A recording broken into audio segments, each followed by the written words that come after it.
मध्य काल में पूरी दुनिया में इस्लामी सल्तनतों का दबदबा था। जहाँ एक और साम्राज्यवाद का माहौल था, तो वहीं दूसरी तरफ मुस्लिम वास्तुकला ने नई इमारतों को शक्ल दी। अपने साम्राज्यों को बढ़ाने के साथ ही कुछ इस्लामी शासकों ने दरिया दिल बहादुरी की मिसालें भी पेश की। उन्हीं में से एक था 12वीं सदी का मुस्लिम शासक सलाउद्दीन अय्यूबी, जिसने ईसाइयों से जेरूसलेम ले लिया और वहां अय्यूबी साम्राज्य की स्थापना की। सुल्तान अलाउद्दीन अय्यूबी को इतिहास का सबसे न्यायप्रिय बादशाह कहा जाता है। सुल्तान सलाउद्दीन अय्यूबी के दौर में मिस्र दुनिया के सबसे अमीर शहरों में से एक था। उनकी हुकूमत में काहिरा और दमिश्क के अस्पतालों में दुनिया भर से लोग इलाज के लिए आते थे। 1137 ईसा को इराक के टिक्रित शहर के एक कुर्द सुन्नी सैन्य परिवार में पैदा हुआ सलाउद्दीन अय्यूबी का पूरा नाम सुल्तान अल-नसीर सलाउद्दीन अय्यूबी यूसुफ इब्न अय्यूब था। इन्होंने बचपन में ही काफी महत्वपूर्ण धर्मशास्त्र की पढ़ाई कर ली थी। इन्होंने कुरान के साथ साथ खगोल विज्ञान, गणित और कानून की शिक्षा भी हासिल की।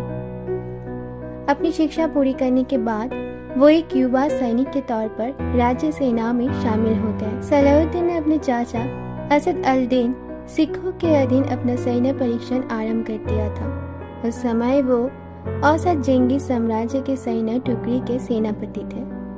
अपना परीक्षण पूरा करने के बाद सलाउद्दीन को छोटी मोटी लड़ाइयों में अपना जौहर दिखाने का अवसर मिला, जिसे उन्होंने दोनों हाथों से कबूला।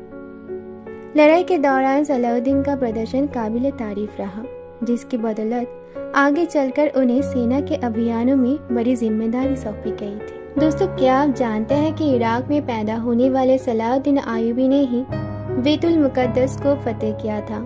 सलाउद्दीन अय्यूबी ने ही दुनिया की सबसे आधुनिक सल्तनत की बुनियाद रखी थी। उनके जरिए स्थापित की गई अय्यूबी सल्तनत ने 100 साल तक आधी दुनिया पर राज किया।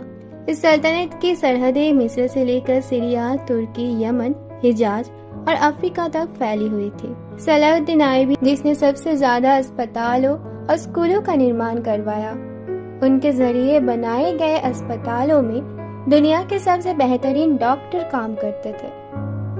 आपको ये जानकर शायद हैरानी हो कि दुनिया का पहला शिक्षा बजट सलाउद्दीन अय्यूबी ने ही पेश किया था। उन्होंने छात्र के रहने के लिए हॉस्टल और कैंटीन बनाने की जिस परंपरा की शुरुआत की, उसे आज पूरी दुनिया में इस्तेमाल किया जाता है। सलाउद्दीन अय्यूबी ने कभी जनता के पैसे को खुद पर खर्च नहीं किया, यहाँ तक कि उन्होंने अपनी जिंदगी में कभी रेशमी कपड़े नहीं पहने। इतनी बड़ी सल्तनत का मालिक होने के बावजूद सुल्तान सलाउद्दीन अय्यूबी ने अपनी पूरी जिंदगी एक टेंट में गुजार दी। सुल्तान सलाउद्दीन अय्यूबी को इतिहास का सबसे न्यायप्रिय बादशाह कहा जाता है। उनके दरबार में हर इंसान को आने की इजाजत थी। सलाउद्दीन अय्यूबी ने सप्ताह में 2 बार जनता दरबार लगाने की जिस परंपरा की शुरुआत की, उसे आज बहुत से देशों में इस्तेमाल किया जाता है। सलाउद्दीन अय्यूबी की इंसाफ पसंदी का ये आलम था कि यहूदी और ईसाई भी अपने फैसलों के लिए उनके दरबार आते थे। सुल्तान सलाउद्दीन अय्यूबी के दौर में मिस्र दुनिया के सबसे अमीर शहरों में से एक था। उनकी हुकूमत में काहिरा और दमिश्क के अस्पतालों में दुनिया भर से लोग इलाज के लिए आते थे। आपको ये जानकर शायद हैरानी हो कि सलाउद्दीन अय्यूबी के जरिए स्थापित की गई सल्तनत अय्यूबिया में ही आंखों के इलाज पर सबसे ज्यादा रिसर्च की गई। मोतियाबिंद का सबसे बेहतरीन इलाज मिस्र में ही खोजा गया था। सलाउद्दीन अय्यूबी की सल्तनत में रहने वाले इब्न अल-बैतन ने 300 से अधिक दवाओं की खोज की। उनकी लिखी किताब अल-मुगन्नी और किताब अल-जमी को 17वीं सदी ईस्वी तक ऑक्सफोर्ड जैसी यूनिवर्सिटियों में पढ़ाया जाता रहा। सलाउद्दीन अय्यूबी मिस्र और सीरिया के पहले सुल्तान थे। उन्हें इस्लाम का अघोषित खलीफा भी कहा जाता था। उन्होंने ही 1187 ईस्वी में सलीबियों को शिकस्त देकर मस्जिद अक्सा को आजाद करवाया था। सलाउद्दीन अय्यूबी ने मस्जिद अक्सा को फतेह करने के लिए 16 जंगें लड़ी। वो हर जंग में एक मेहराब अपने साथ रखते थे, ताकि जब बैतुल मुकद्दस फतेह हो तो उस मेहराब को अपने हाथों से मस्जिद अक्सा में लगा सके। 1187 ईस्वी में जब उन्होंने बैतुल मुकद्दस को फतेह किया तो یہ محراب ان کے ہاتھوں ہی مسجد اقصی میں استھاپت ہوا۔ آدھی دنیا پر حکومت کرنے والے سلطان صلاح الدین ایوبی کے پاس اتنا بھی پیسہ نہیں تھا کہ وہ زکوٰۃ ادا کر سکے۔ وہ اپنی ساری دولت غریبوں اور مسکینوں پر خرچ کر دیتے تھے۔ یہی وجہ ہے کہ صلاح الدین ایوبی کبھی حج نہیں کر سکے، کیونکہ اسلام میں اپنے خود کے پیسے سے ہی حج کیا جا سکتا ہے۔ صلاح الدین ایوبی نے دنیا کی سب سے خطرناک جنگ لڑی۔ انہوں نے دنیا کی سب سے بڑی صلیبی فوج کو شکست دی۔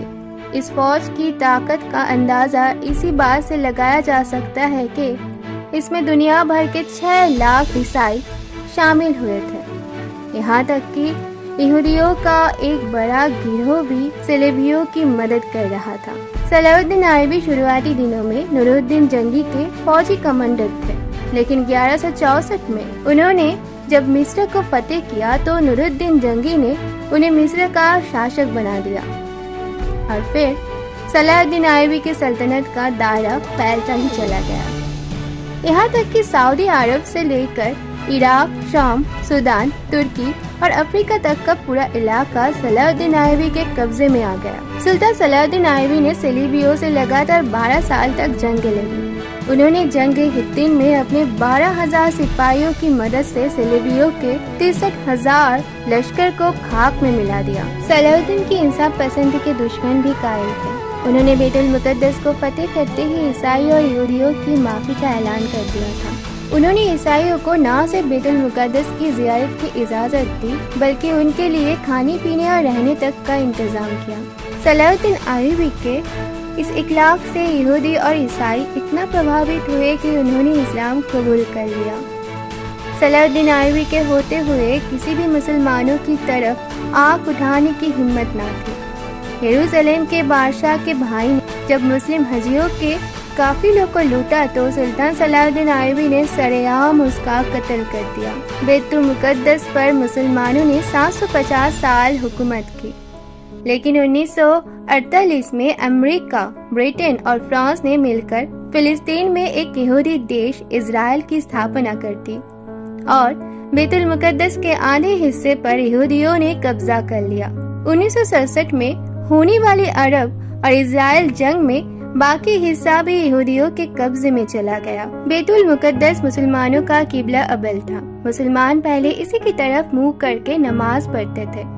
حضرت محمد صلی اللہ علیہ وسلم نے یہی سے معراج کا سفر طے کیا تھا۔ صلاح الدین ایوبی نے اپنی پوری زندگی میدانی جنگ میں گزار دی۔ انہوں نے 100 سے ادھک جنگیں لڑی اور زیادہ تر میں فتح حاصل کی۔ بہت کم لوگ جانتے ہیں کہ صلاح الدین ایوبی حافظ قرآن بھی تھے۔ انہوں نے ماتر 15 سال کی عمر میں ہی قرآن حفظ کر لیا تھا۔ صلاح الدین ایوبی کو اسلامی اتہاس کا ہیرو کہا جاتا ہے۔ مسلمان صلاح الدین ایوبی کو آج بھی عزت کی نظروں سے دیکھتے ہیں۔